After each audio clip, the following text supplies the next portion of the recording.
Hi there, Sue here from Maze again, and today I have an update for you around school attendance and how this is managed for children with special educational needs. Now, you may have seen that I have been having lots of conversations with various people about how school attendance is managed for children and young people with special educational needs who are struggling to come to school. And this was because so many parents had been contacting me saying that they were having letters that were scaring them with threats of fines, or parents actually being issued with fixed penalty notices because of their child's attendance. So I made a little film to try and understand what was going on. I met with the team at Aquinas, who often are involved in conversations with parents who manage this on behalf of some schools, and gave some advice at the end of my little film about what to do if you need help. Now, following on from that, the conversation has been ongoing. I met with some more representatives from Essex County Council. So I met with Stephen Chenoweth, Ashley Millam, who are both heads of education at Essex County Council, and Janine Hanson, who is the quadrant manager for North East Essex. So what I put together was 5 asks that were a compilation of the conclusions that were drawn from all of the information that I've gathered so far, so that the issue of school attendance for children with SEND can be managed with a little bit more kindness and compassion. The first ask is for Essex County Council to provide guidance, advice, agency to schools to authorise absence due to poor mental health on a parity with physical illness. Now, in the school registers, there is a code for authorising absence due to illness, which is M for medically unfit for school.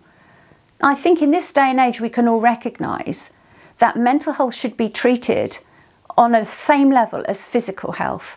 And therefore, where we have children with special educational needs whose mental health is suffering as a result of their experience at school, then this attendance should be authorised accordingly. This would ensure that families are then not trapped in this cycle of unauthorised absences that leads to escalating rhetoric within the letters up towards fixed penalty notices and call to action. That's what we want to avoid, because after all, our children deserve high quality SEND support and not punishment for problems that ensue as a result of their mental health. The second ask was whether we could have a co-produced code of conduct for schools around how they manage attendance for children and young people with special educational needs. And what I mean by co-produced is co-produced with parents and carers, so that we actually have a document that identifies what does good practice look like.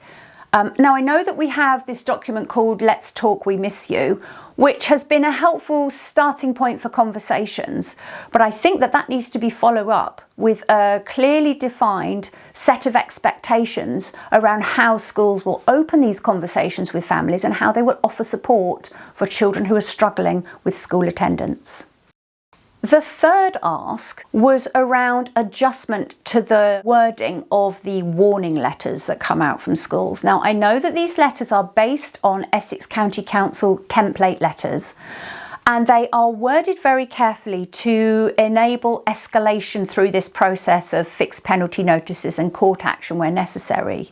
For some families, those letters are terrifying, and they result in families deciding not to engage in any kind of conversation with school, or maybe even deciding to unenroll their child from school.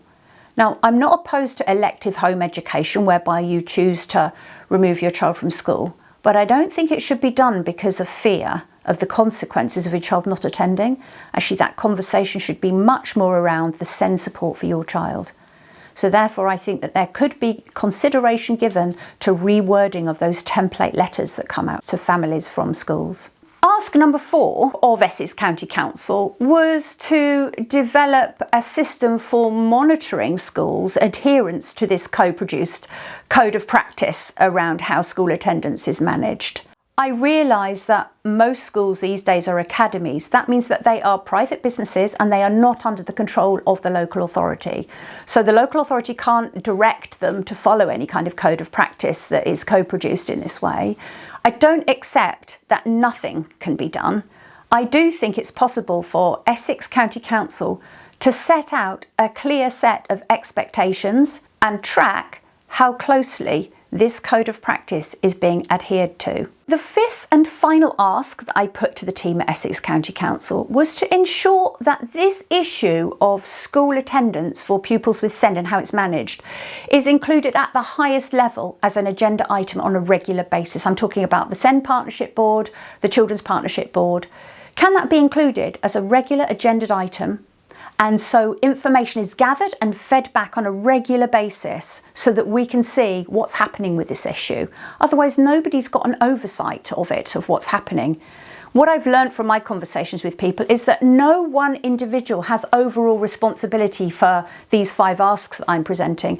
And so nobody's able to say to me, yep, I can take that on board and we can do that, because it seems that it's split between so many different teams. That's why I think if we have it as an agenda item at the highest level, all of those different people with various areas of responsibility will collect that information, feed it back, and it can be reviewed and monitored at the highest level.